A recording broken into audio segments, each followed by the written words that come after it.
Hello guys, welcome back to this channel. In today's tutorial, I would like to show you how to save Instagram video to our collection.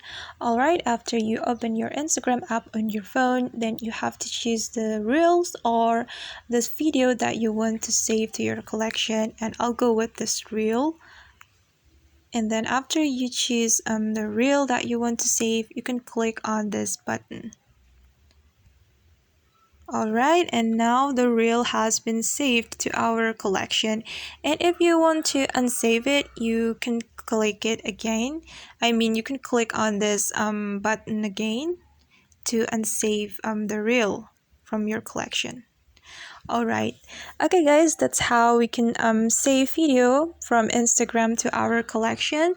Thanks for watching and see you on the next video. Bye!